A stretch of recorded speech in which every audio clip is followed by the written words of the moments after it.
জাতীয় থেকে আন্তর্জাতিক প্রান্তিক জনপদ থেকে নগর চারপাশে ঠিক কি ঘটছে এই মুহূর্তে তা নিয়ে এখন চারদিক আপনার সঙ্গে আছি আমি আজহার লিমন।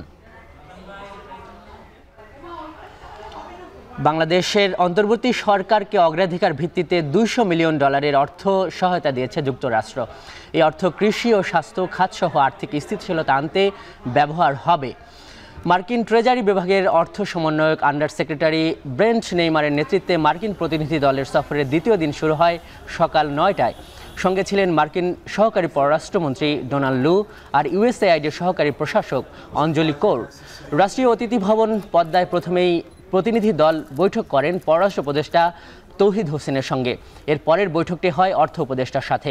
বৈঠকে স্থান পায় ছাত্র জনতার গণঅভ্যুত্থানে নতুন সরকারের অর্থনৈতিক চ্যালেঞ্জগুলো।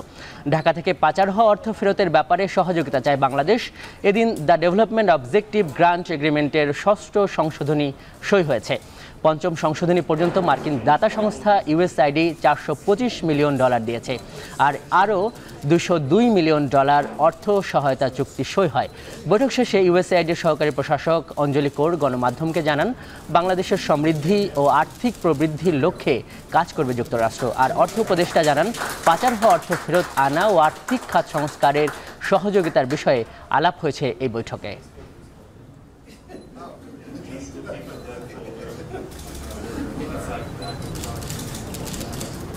We just signed moments ago our newest development agreement with the interim government that is for over $200 million. We have consulted, listened, and worked with the interim government, and now we're here ready to deliver with this agreement. This new agreement highlights the priorities of the interim government, focused on an inclusive growth and prosperity for the people of Bangladesh. This means we're looking at economic stability and growth. We're looking at improving health. We're looking at being able to strengthen governance across the country. We're looking at being able to empower youth and making sure that they have the opportunities to be able to grow and lead in this country. আর্থিক সংস্কার এবং আর্থিক খাতে যেগুলি সহযোগিতা এগুলো দরকার সেটা। আর দ্বিতীয়ত বাণিজ্যে আমরা এক্সপোর্ট ডাইভার্সিফিকেশন এবং এক্সপোর্ট বা আমাদের বাণিজ্যের ব্যাপারে অন্যান্য কারিগরি সহায়তা বা বাজার এক্সপ্লোর করার এই সমস্ত আলোচনা হয়েছে। ওরা বলেছে আমরা ডেফিনিট কর্ম পরিকল্পনা নিয়ে আমরা এগুলো তারা এবারে সহযোগিতা করার আশ্বাস দিয়েছে। স্বাস্থ্য সংশ্লিষ্ট বিষয়গুলো নিয়ে কথাবার্তা বলেছি। ছাত্র জনতার চরম আত্মত্যাগের মধ্য দিয়ে অর্জিত এই নতুন বাংলাদেশের সূচিত বৈপ্লবিক পরিবর্তনের প্রেক্ষাপটে সরকার ইতিমধ্যে যে সমস্ত পদক্ষেপ গ্রহণ করেছেন সে সমস্ত পদক্ষেপ সম্পর্কে আমরা এই প্রতিনিধি দলকে অবহিত করেছি। যুক্তরাষ্ট্র সরকারের পক্ষ থেকে অন্তর্বর্তীকালীন সরকারের সঙ্গে কাজ করে যাওয়ার অঙ্গীকার তারা পুনর্ব্যক্ত করেছেন। রাষ্ট্র পুনর্গঠন, গুরুত্বপূর্ণ সংস্কার এবং চুরি হওয়া সম্পদ ফিরিয়ে আনতে যুক্তরাষ্ট্রের সহায়তা চেয়েছে অন্তর্বর্তী সরকারের প্রধান উপদেষ্টা ডক্টর মোহাম্মদ ইউনূস। রাষ্ট্রীয় অতিথি ভবন যমুনায় যুক্তরাষ্ট্রের উচ্চ পর্যায়ের প্রতিনিধি দলের সঙ্গে বৈঠকে এই সহায়তা চান তিনি। বৈঠকে প্রধান উপদেষ্টা বলেন, আর্থিক খাত, বিচার বিভাগ, পুলিশ সহ বিভিন্ন প্রতিষ্ঠানকে সংস্কারের উদ্যোগ নিয়েছে অন্তর্বর্তী সরকার। সরকারের গৃহীত সংস্কারের উদ্যোগের একটি রূপরেখা বর্ণনা করেন তিনি। বলেন, পূর্বের স্বৈরাচারী শাসনের সাথে জড়িত দুর্নীতিবাজদের পাচার করা সম্পদ ফিরিয়ে আনতে প্রতিশ্রুতিবদ্ধ অন্তর্বর্তী সরকার। বৈঠকে মার্কিন ট্রেজারি বিভাগের সহকারী সচিব ব্রেন্ট নেইমারের নেতৃত্বে মার্কিন প্রতিনিধি দল ডক্টর ইউনূসের নেতৃত্বের প্রশংসা করেন। মার্কিন কর্মকর্তারা জানান, তারা অন্তর্বর্তী সরকারের পরিচালিত সংস্কারের জন্য প্রযুক্তিগত এবং আর্থিক সহায়তা দিতে আগ্রহী। ঘণ্টাব্যাপী আলোচনায় আর্থিক খাতের সংস্কার, বিনিয়োগ, শ্রম সমস্যা, রোহিঙ্গা সংকট এবং জাতিসংঘ সাধারণ পরিষদের প্রধান উপদেষ্টার নিউ ইয়র্ক সফর নিয়েও আলোচনা হয়।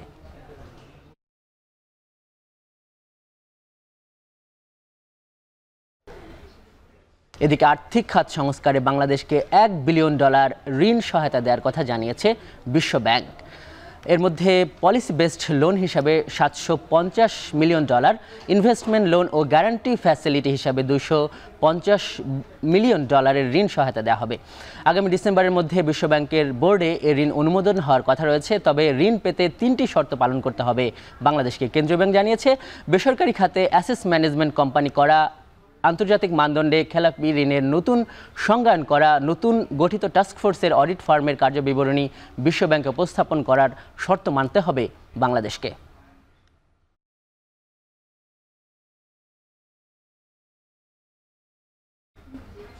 আগামী ডিসেম্বরের মধ্যে $400 মিলিয়ন বাজেট সহায়তা দেবে এশীয় উন্নয়ন ব্যাংক এডিবি।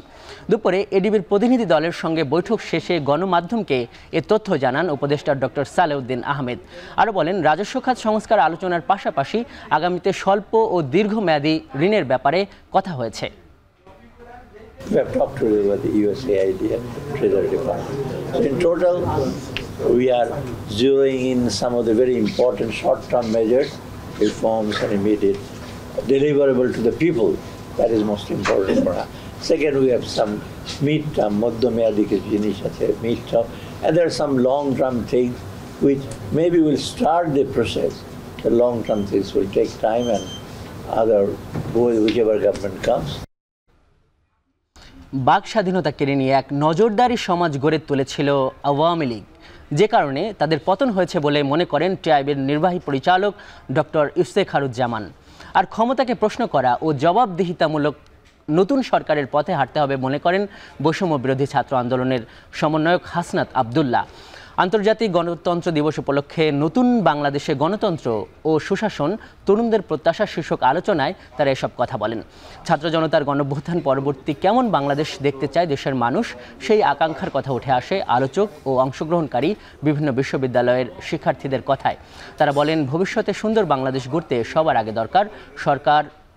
আগে দরকার রাষ্ট্রের সঠিক সংস্কার নিশ্চিত করতে হবে, মানুষের অধিকার, মৌলিক চাহিদা আর গণতন্ত্র শক্তিশালী করতে প্রয়োজন সংবিধানের সংশোধন। আলোচনায় অংশগ্রহণ করেন বৈষম্য বিরোধী আন্দোলনের বেশ কয়েকজন সমন্বয়ক ও নাগরিক কমিটির মুখপাত্ররা।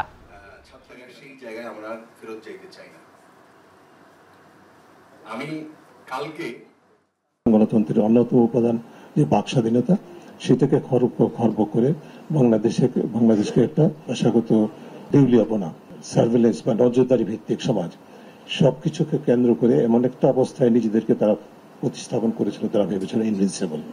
কিন্তু আমার তরুণ প্রজন্ম যে তার চেয়ে বেশি ইনভিনসিবল সেটা তারা ভুলে গেছে। ইতিহাসের শিক্ষা হচ্ছে, ইতিহাস থেকে মানুষ শিক্ষা নেয় না, এটি আরো একবার প্রমাণিত হয়েছে, যেই কারণে পদদলিত হয়েছে স্বৈরাচার। সরকার পতন আন্দোলনে বিএনপির অবদানকে ছোট করে দেখার সুযোগ নেই বলে মন্তব্য করেছেন দলের মহাসচিব মির্জা ফখরুল ইসলাম আলমগীর। গুলশানে বিএনপি চেয়ারপারসনের কার্যালয়ে সংবাদ সম্মেলনে বক্তব্য রাখেন মির্জা ফখরুল। তিনি জানান, জুলাই গণঅভ্যুত্থানে বিএনপির 422 কর্মী শহীদ হয়েছেন। এ সময় তিনি দ্রুত নির্বাচনের দিকে যেতে অন্তর্বর্তী সরকারকে আহ্বান জানান। আমরা বিশ্বাস করি, যারা গণতন্ত্র পুনরুদ্ধার আন্দোলনে যুক্ত ছিল, গণতান্ত্রিক প্রতিটি ব্যক্তি, দল, সংগঠন, গোষ্ঠী তাদের সকলের আত্মত্যাগের যথাযথ স্বীকৃতি না দিলে তাও ইতিহাসের প্রতি অবিচার। সকল শ্রেণী, পেশা, মতের মানুষের অংশগ্রহণকে সম্মান জানিয়ে জনগণের লুণ্ঠিত ভোটাধিকার ফিরিয়ে এনে একটি প্রকৃত গণতান্ত্রিক বাংলাদেশ প্রতিষ্ঠায় আমাদের সর্বোচ্চ অগ্রাধিকার। গেল 5 আগস্ট শ্রমিক রুবেল হত্যার ঘটনায় সাবেক জনপ্রশাসন মন্ত্রী ফরহাদ হোসেনকে 5 দিনের রিমান্ড দিয়েছেন আদালত। দুপুরে চিফ মেট্রোপলিটন ম্যাজিস্ট্রেট আদালতের বিচারক সানাউল্লাহ 5 দিনের রিমান্ড মঞ্জুর করেন। আদাবর থানার পুলিশ রুবেল হত্যা মামলায় 7 দিনের রিমান্ড চেয়েছিল। পরে রাষ্ট্রপক্ষের আইনজীবী জানান, বৈষম্য বিরোধী ছাত্র আন্দোলন দমন করতে শেখ হাসিনাকে বিভিন্ন পরামর্শ দিয়েছিলেন সাবেক এই মন্ত্রী। তবে আসামিপক্ষের আইনজীবী দাবি করেন, ফরহাদ হোসেনের বিরুদ্ধে হত্যার কোনো সুনির্দিষ্ট অভিযোগ নেই।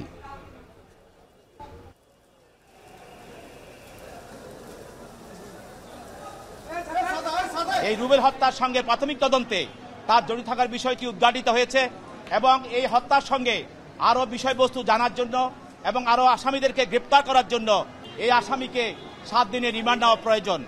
বিজ্ঞ আদালত উভয় পক্ষের শুনানির পর এই আসামির বিরুদ্ধে 5 দিনের রিমান্ড মঞ্জুর করে। এই মামলায় ওনার কোনো সম্পৃক্ততা নেই।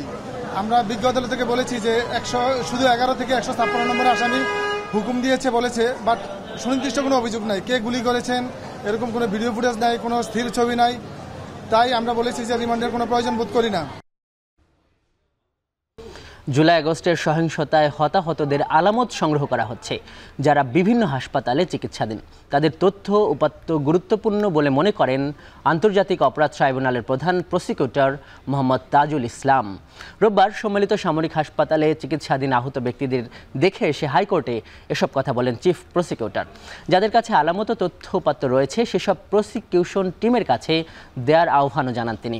ছাত্র জনতার আন্দোলন দমাতে চাইনিজ অস্ত্র ব্যবহার করেছে পুলিশ। কে বা কারা পুলিশের হাতে মরণাস্ত্র তুলে দিয়েছে সেটাও তদন্ত করা হবে।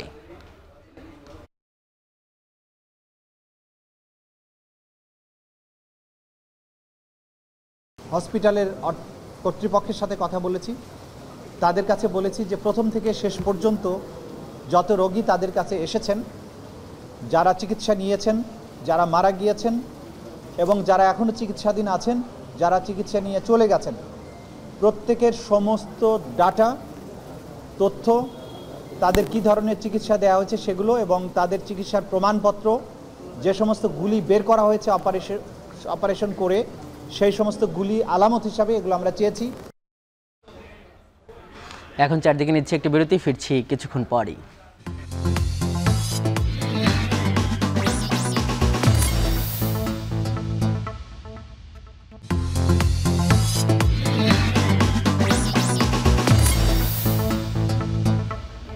বিরতির পর ফিরে এলাম, দেখছেন এখন চারদিক। আগামীকাল থেকে সারা দেশে বৃষ্টি কমে যেতে পারে বলে জানিয়েছে আবহাওয়া অধিদপ্তর। আবহাওয়া অফিস জানিয়েছে বঙ্গোপসাগরে সৃষ্টি হওয়া গভীর নিম্নচাপটি স্থল নিম্নচাপে পরিণত হয়ে ভারতের পশ্চিমবঙ্গে অবস্থান করছে। এর প্রভাবেই রাজধানী সহ দেশের বিভিন্ন স্থানে বৃষ্টি হচ্ছে। লঘুচাপটি ধীরে ধীরে দুর্বল হয়ে যাচ্ছে, যদিও গত শনিবারের চেয়ে আজ বৃষ্টি কম বলে জানিয়েছে আবহাওয়া অফিস। রাজধানীতে আজ বৃষ্টিপাতের পরিমাণ 16 মিলিমিটার।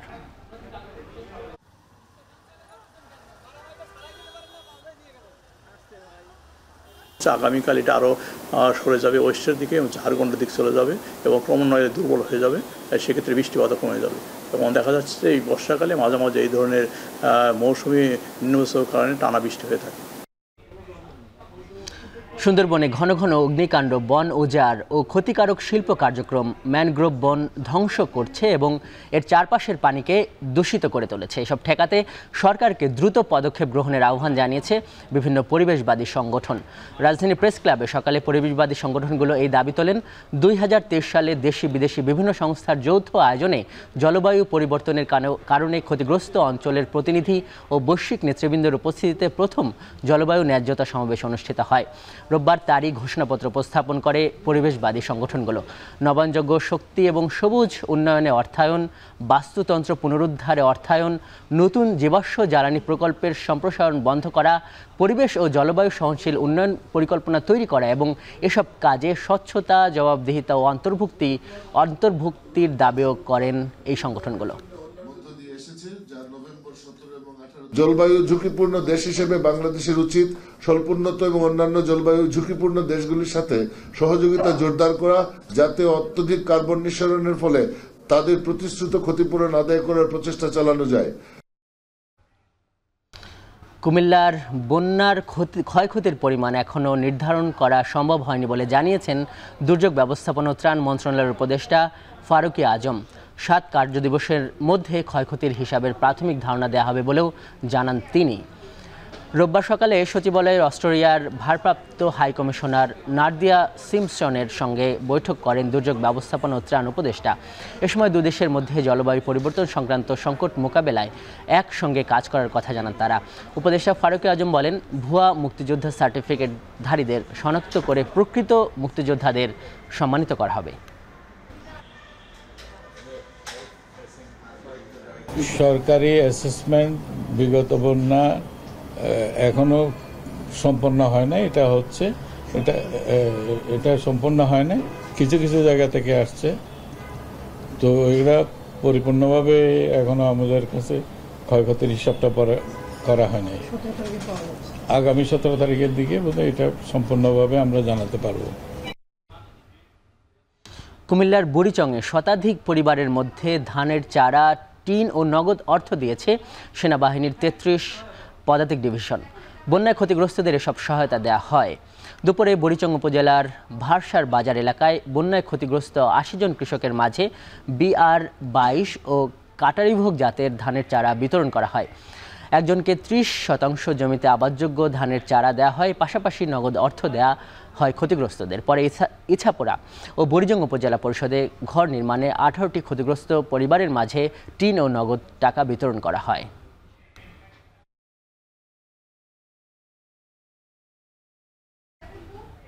এখন চারদিকে নিচ্ছি আরেকটি বিরতি, ফিরছি কিছুক্ষণের মধ্যেই।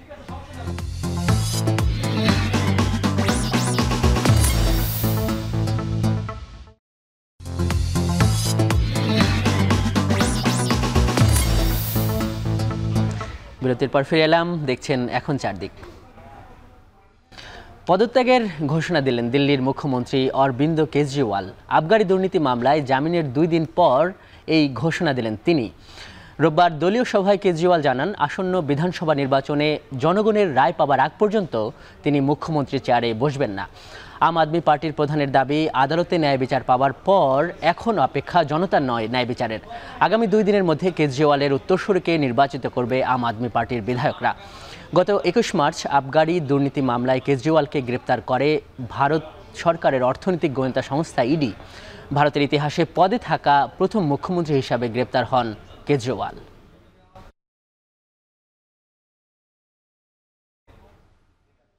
আলোচনা সরাসরি সম্প্রচারের ইস্যুতে টানাপোড়েনের জেরে পশ্চিমবঙ্গে আবারও ভেস্তে গেল মমতার সঙ্গে আন্দোলনরত চিকিৎসকদের বৈঠক। মুখ্যমন্ত্রী নিজ বাসভবনে আন্দোলনকারীদের চা পানের প্রস্তাব দিলে তা প্রত্যাখ্যান করেন চিকিৎসকরা। এর আগে সংকট সমাধানে এটি শেষ চেষ্টা বলে উল্লেখ করেন মমতা। এমন অবস্থায় বৃষ্টির মধ্যেই স্বাস্থ্য ভবনের সামনে 6ষ্ঠ দিনের মতো বিক্ষোভ করছেন জুনিয়র চিকিৎসকরা। এদিকে আরজি কর মেডিকেল কলেজ হাসপাতালের সাবেক অধ্যক্ষ সন্দীপ ঘোষ ও পুলিশ কর্মকর্তা অভিজিৎ মণ্ডলকে গ্রেপ্তার করা হয়েছে। জুনিয়র চিকিৎসকরা প্রতিক্রিয়া জানান, এতে ধর্ষণ হত্যার প্রমাণ নষ্টের সন্দেহ যে সঠিক সেটা প্রমাণিত হয়েছে। এতে সম্মতি জানিয়েছে রাজ্যের বিরোধী দল বিজেপিও।